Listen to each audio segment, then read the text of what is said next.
Hi, welcome back to another Let's Get Blogging challenge. Today I want to talk a little bit about linking and community building. So, hands up all the lurkers out there. Now, lurking might seem like a sinister term, but I can guarantee we are all guilty of doing a bit of lurking from time to time. Lurking is on an online situation, just refers to watching social media accounts, reading blogs, watching online discussions and forums, but not actually participating, not actually showing that you're there or adding your comments or thoughts. So what I'd like to do in this week's challenge is encourage you to think about participating and sharing thoughts with some of those communities that you're a part of, some of those blogs that you're reading, and start to put your name out there. Let the person know that you're there and you're reading. I think a lot of us fall into the trap of making assumptions about the blogs that we're reading, making assumptions about the people behind those blogs. You might find that person is a little bit like you. They're wondering, is someone out there reading my blog? Does someone appreciate the work that I've gone through in creating this tip or tutorial? Is someone enjoying the project that I've put out here today? If that's yes, if that's you, and you've got a genuine comment, or you're genuinely enjoying the content that you're reading, reach out and let the person on the other side of the blog know through the comments on their posts that you liked what they had to share. It could just be that encouragement and warm and fuzzy feeling that they need to keep going with their blog. And that's a great thing for you as a blog reader. If you can participate with those people that you admire, it keeps them going and keeps them generating ideas that help influence and inspire your own ideas and keep your own blog going. So it's a nice thing to do. And it has a little side benefit for those of you who do blog. A lot of the blog comment areas on people's blogs, the forms, the blog comment forms, will have a place on there for you to leave your own URL.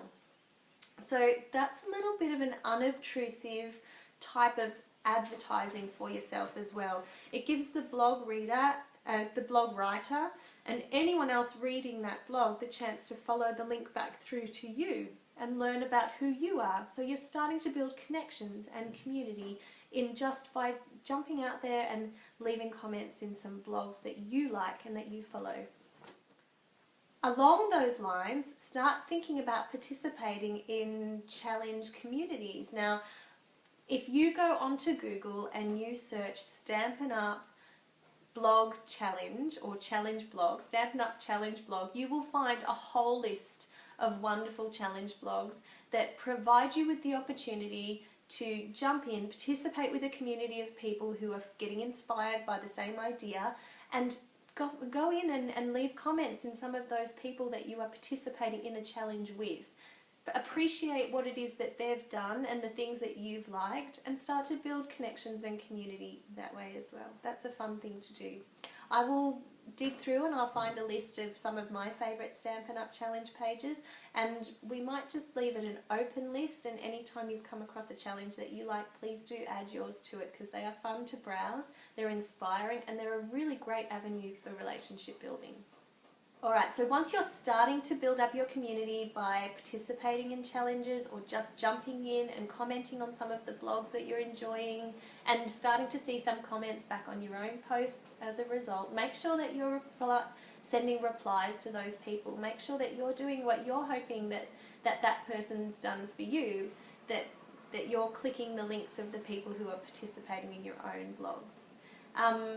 The next step is to connect with people outside of your blog. So creating links that allow people to sign up for an email newsletter, definitely a great idea to have a newsletter that allows you to send a company related sales message. So for Stamping Up, if that's the place that I would recommend you put information about a special promotion like the Carols for Christmas promotion if you don't have original work to blog about it. You can leave your short and sweet notes. You can share one of your more popular designs from the blog from that week. have some kind of exclusive content in there that they can't find anywhere else, whether it's a particular tutorial or a behind the scenes look at something. So there's some ideas there, but building a newsletter is a great way to jump into someone's inbox and remind them to pop back to your blog once a month. People are busy, and if they're not subscribed to your blog or they're not active bloggers, they might not have a reason to go out there unless you let them know that there's something going on. And the other thing I want you to think about is getting social. So if you haven't already got a Facebook page, an Instagram or a Pinterest set up, this is now the time in this challenge week to think about setting up those other accounts that will help drive traffic back towards your blog. So outside of creating links to social media and connecting with an email newsletter, the other thing that you might like to do is connect offline. Now, I know it might seem counterintuitive to build an online readership by connecting with people offline, but you must remember Stamping Up is a relationship building sales model. It's a relationship building sales model. People are buying from people that they know. They become invested in people that they're building a relationship with and that they're feeling connected to. Going out to workshops, networking with people that you meet, talking about your card making. Let those people know that you have a blog. That's a really great place to start to get some interest and keep that connection going outside of that meeting one-on-one in a real life situation. Now, for those of you who have been wondering about finding ways to build your business and increase your sales, the biggest tip that I've got for you if you're trying to do things online is to make sure that you do have your demonstrator business website service set up. So I have not had a lot of volume of interest coming through from that website, but those people that I have met through that, who I have not met first in person, have been really valuable sales contacts for me in this local area, and some of them have become really dear friends. Often you'll find I've had 2 recruits come through that I was not expecting. I met an amazing lady who contacted me and wanted a workshop, and that one workshop got me started in what turned out to be a whole flow of workshops in the following months as her friends all took turns to take one. And I built a lot of contacts, and later on I built friends from those initial interested people who contacted me through the demonstrator business website service. So that is a really good way to go. And what you can do, you'll notice that there is a blog element to that website service. So what you can actually do is link what you're doing on Blogger so that those posts automatically fill the feed from your website service. So I will share a link with information about how to do that. I initially found that somewhere, so I'm sure I can dig that back up again for you. I think you might have noticed by now, we're here in week 4, that I do share a lot of links from other sources. And the reason for that is from a time management perspective, it's silly to want to reinvent the wheel. And I want you to know that in your blogging, and keep that in mind when you're out there and working on strategies and doing things online. If it's possible, don't reinvent the wheel. A big part of what we do as Stamping Up demonstrators is share what we love and build community. And we can't do that if we're trying to copy ideas from somewhere else and re-put them out there as our own. That's not what we're about. And I think you need to remember that in your inspiration for your card making as well.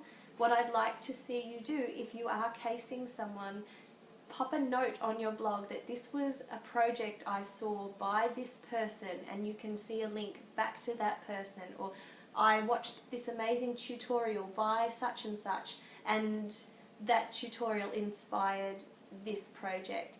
Building communities is about acknowledging those people in the community that do inspire you, and if you go back to that person and say, hey, you inspired this project and I have blogged about it, head over and have a look. That opens up a conversation and starts to do that relationship building. It sets you up.